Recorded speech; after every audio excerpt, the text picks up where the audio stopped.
என்னானாலும் சரி இன்னைக்கு இந்த வேலையை முடிச்சே ஆகணும்னு சொல்லிட்டு மணல்ல வந்துட்டேன். என்னன்னா நம்ம வீட்டில் அந்த பானையை கழுவி வச்சோம்ல, க்ரெஷர் மண் தான் இருக்கு. சரி மணல்லையே வைக்கலாம் அப்படிங்கிறதுக்காகவே நான் அந்த வேலையை டிலே பண்ணிட்டே இருந்தேன். எத்தனை நாளைக்கு டிலே பண்ணிட்டே இருக்கிறது, வெயிலும் அதிகமாயிட்டே இருக்கு, நமக்கு ஜில்லுன்னு ஏதாவது குடிச்சிக்கிட்டே இருக்கணும்னு தோணுது. அதனால கலவை கலக்கிறதுக்கெல்லாம் ஒன்று யூஸ் பண்ணுவாங்களா, அதை எடுத்துட்டு வந்துட்டேன். இதுலயே மண்ணு போட்டு அப்படியே பானையை வச்சிடலாம்னு முடிவு பண்ணிட்டேன். ஏன்னா கீழே மண் போட்டு பானையை வச்சோம்னா அந்த தண்ணி கசிஞ்சிட்டே இருக்கு, அது வீடு ஃபுல்லாக கசகசன்னு இருக்கும். இப்படியே வச்சிட்டோம்னா அந்த வடிகிற தண்ணியெல்லாம் அந்த பாத்திரத்திலேயே கலெக்ட் ஆயிரும். வீட்டுக்கு கொண்டு வந்து அதையெல்லாம் செட் பண்ணி வச்சுட்டு அப்புறம் மாடிக்கு போயிட்டேன். இந்த க்ரீன் நெட் போட்டோம் இல்லையா, அது எனக்கே ரொம்ப ஆடுற மாதிரி ஃபீல் ஆச்சு. அதனால இன்னும் கொஞ்சம் நல்லா ஸ்ட்ராங்காக போடலாம் அப்படின்னு சொல்லிட்டு நானே அதை ரிமூவ் பண்ணிட்டேன். க்ரீன் நெட் இல்லாமல் இருக்கே, செடியெல்லாம் எப்படி இருக்குன்னு பார்க்கலாம் போனேன். பார்த்தா இப்போதான் சூப்பராக பூ பூத்துருக்கு.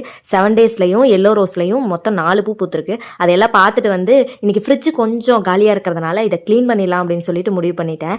இஞ்சி, பச்சை மிளகா, கருவேப்பிலை, கொத்தமல்லி இதுக்கெல்லாம் தனியாக ஒரே மாதிரி கண்டெய்னர் 4 வச்சிருக்கேன். அதெல்லாம் இன்னைக்கு தான் ஃப்ரீயாக இருக்குது. சரி இன்னைக்கு சுத்தமாக க்ளீன் பண்ணிடலாம்னு சொல்லிட்டு க்ளீன் பண்ணிட்டு இருக்கும்போது சரி தண்ணி குடிக்கலாம்னு சொல்லிட்டு எதாச்சியா வெளியே போனா இந்த பானைக்கு ஸ்வெட்டாக இருக்கு.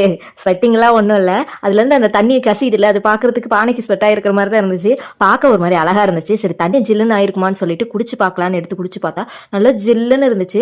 அந்த பானையில் இருக்க அந்த மண் வாசத்தோட குடிக்கும்போது ரொம்ப சூப்பராக இருந்துச்சு. இந்த மண் வாசனைக்கே குடிச்சிருவோம். அதுவும் இல்லாமல் மண் பானையில் தண்ணி வச்சிருக்கோமே அப்படிங்கிறதுக்காகவே போகும்போது வரும்போதெல்லாம் பானை தண்ணி அப்படிங்கிற எக்ஸைட்மெண்ட்லேயே ஒரு சொம்பாவது தண்ணி குடிப்போம். அந்த ஒரே மோட்டிவ்காக தான் இந்த பானையை எடுத்ததே. நல்லா ஜில்லு ஜில்லுன்னு வெறும் வயிற்றுல அந்த தண்ணி குடிக்கும்போது அது உள்ள டிராவல் ஆகிறது நல்லாவே தெரிஞ்சிச்சு. அதுக்கப்புறம் தான் பிரேக்ஃபாஸ்ட் இன்னைக்கு சாப்பிட்ற மைண்ட் செட்டே இல்லை, என்னடா பண்றது அப்படின்னு யோசிச்சுட்டே இருந்தேன். வயிறு கத்த ஆரம்பிச்சிருச்சு. கம்மஞ்சோறு வீட்டில் இருந்துச்சு, சரி அதை கரைச்சி குடிக்கலாம் அப்படின்னு சொல்லி அதை தான் ரெடி பண்ணிட்டு இருந்தேன். ஆனால் சைட் டிஷ்க்கு ஊறுகாய் மட்டும்தான் இருந்துச்சு. எனக்கு இன்னைக்கு ஊறுகாய் சாப்பிட்ற மைண்ட் செட்டும் இல்லை. என்ன பண்ணலான்னு யோசிச்சுட்டு ஃபர்ஸ்ட் கம்மஞ்சோரை கரைச்சி வச்சிருவோம், அப்புறம் பேசிக்கலான்னு நல்லா ஜிலு ஜிலுன்னு பானை தண்ணியவே ஊற்றி சூப்பராக கரைச்சி எடுத்து வச்சுட்டேன்.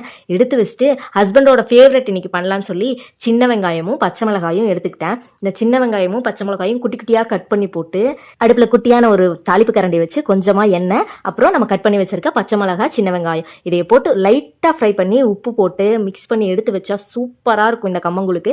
ஹஸ்பண்டுக்கு இது ரொம்ப பிடிக்கும். பிஃபோர் மேரேஜ்லாம் இந்த மாதிரி கூல் ஐட்டம்க்கு இப்படி ஒரு சைட் டிஷ் செய்ய முடியும் அப்படிங்கிறது எனக்கு தெரியவே தெரியாது. ஹஸ்பண்ட் இது ரொம்ப நல்லா இருக்கும், செஞ்சு கொடுமான்னு ஒரு நாள் கேட்டாரா. அவர் கூட சேர்ந்து சாப்பிட்டு நம்மளும் பழகியாச்சு. ஸோ இன்னைக்கு பிரேக்ஃபாஸ்ட் செம்ம சூப்பராக நல்லா குழுன்னு கம்மங்கூலோட கம்ப்ளீட் ஆயிடுச்சு. இதோட நம்ம vlog முடிஞ்சிச்சு. நம்ம சேனல் பிடிச்சவங்க மறக்காம சப்ஸ்கிரைப் பண்ணிக்கோங்க. இன்னொரு வீடியோவில் பார்க்கலாம். Tata bye.